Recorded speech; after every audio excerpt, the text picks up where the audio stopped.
How you doing? Welcome to another edition of Objectively Biased. This is the Kevin Durant edition. No, seriously. NBA free agency so far has kicked off with a bang. Nothing bigger than the decision that Kevin Durant made to go to Golden State. But before I get to that, let me just give you my one winner and my one loser so far in free agency and in the draft. And my one winner, it's going to go to the LA Lakers. I like what the Lakers have done. They've got a nice core, young nucleus group there in D'Angelo Russell and Julius Randle, now adding Brandon Ingram. And then they brought in some veteran help there. Luol Deng, Timothy Mozgov, also re-signing young Jordan Clarkson. I like the direction that this team is going. And Luke Walton is going to get an opportunity to really showcase how good of a coach he is. My loser is Portland. You're a team that's right there. And you saw what Damian Lillard was able to do after losing the amount of players that he lost over the course of the last two seasons, including LaMarcus Aldridge. And you've done nothing so far to help him out. That's a problem. So, Lakers, good job. Portland, not so much. Okay, now on to Kevin Durant. Now, Kevin Durant making his decision to go to Golden State. I'm not going to kill him the way I did LeBron James, and I'm not going to do it for two reasons. Reason number one, and the obvious, he's not LeBron James. LeBron James is a greater player than he is. He also didn't come in with the expectations that were placed on him, placed on LeBron to dethrone Michael Jordan. Number two, the conspiracy. LeBron James, Dwayne Wade, and Chris Bosh conspired to make this super team with all of these players in their prime. Kevin Durant is just a free agent and has decided that it's time to move on. I do have some questions though. Question number one, why leave OKC? Seems like everything is intact over there. I mean, this is a team that's been to multiple Western Conference finals, reached the NBA finals, had Golden State dead to rights. Just choked. You blew it. Okay, suck it up, dust yourself off, come back and handle business next year, right? Why pick up and leave? And the other question is, Kevin Durant.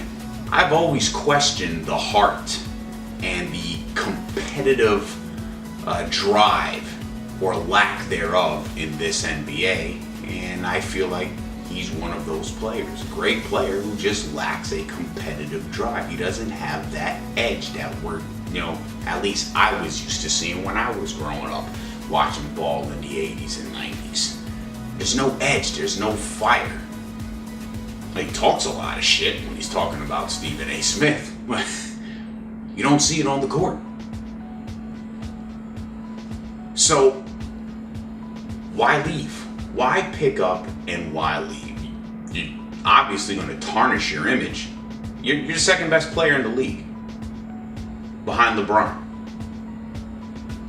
And you're going to pick up now and you're going to join Golden State, the team that is coming off of a franchise and history-setting season with the most wins in the season. They have the two-time MVP.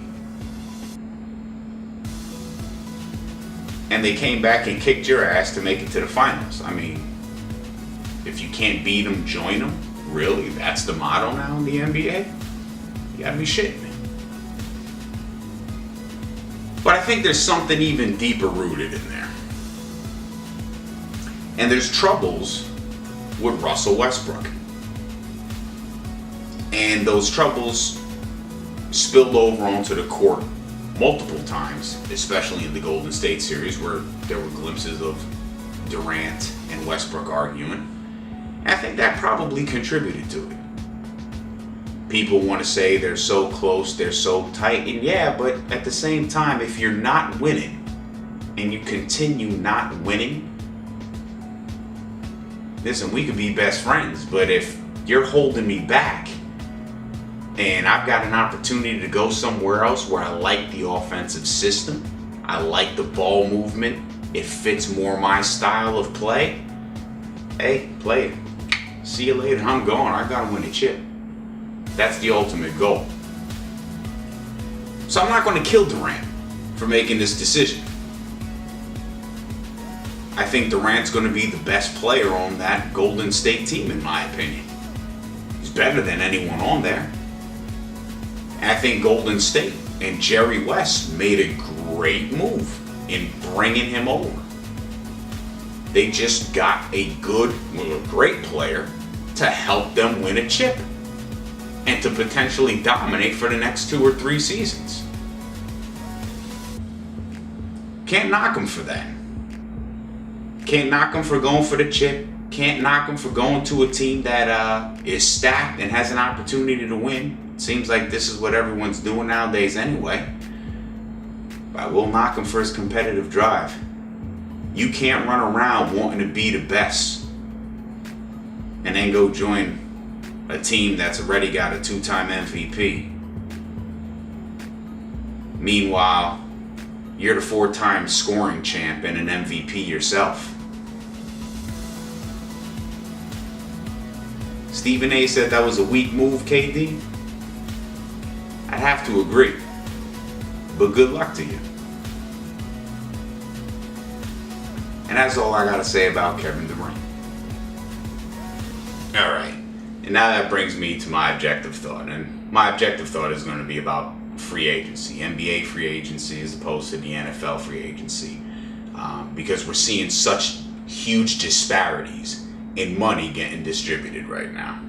And there's some reasons for that. Reason number one, and it's a very simple one. NBA players, they get slightly bigger slice of league revenue than NFL players. You're talking about a $6 billion on average NBA league revenue, of which players are roughly getting $3 billion. Whereas the NFL, it's a $13 billion revenue, of which the players are seeing about $6 billion. Number two, there are almost 4 times as many NFL roster spots as there are in the NBA spots. Hey, you've got a 53-man roster as opposed to a 12-man roster? Yes, there's going to be real issues there in trying to distribute that money evenly. Number 3, the NBA players' maximums actually inflate the salaries of the middle class. Again, this is because the NBA has such a soft salary cap structure, so you're more likely to see teams exceed the cap than sit under it. But if there's a hard cap on these individual player salaries, well then the percentages are going to change, which is what happens in the NFL.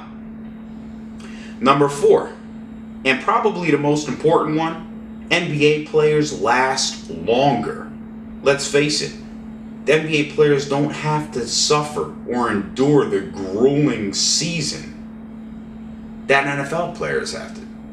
They don't have to go through that physical beating and take, and have to just train their bodies to take a beating.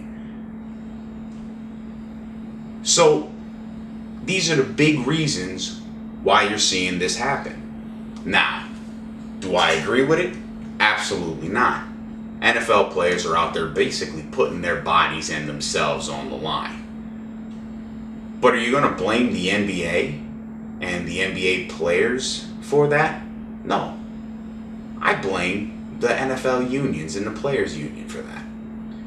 You guys should be out there fighting for your clients to get these people the money they deserve, to get them the protection that they deserve because of the physical nature of the game. So if you're an NFL enthusiast like I am, don't be mad. If you're an NFL player, don't be mad either. If there's going to someone to be mad at yourself. Be mad at the players union, the people that are representing you. These NBA players, hey, they're maximizing their earning potential. maybe you NFL players ought to get together and start thinking about the same thing. And with that being said, that concludes another episode of Objectively Biased. Again, subscribe to the YouTube channel Steve Fogmeg. Follow me on Instagram at S_Fogmeg. And follow me on Twitter at SFogmeg. Thank you and have a good day.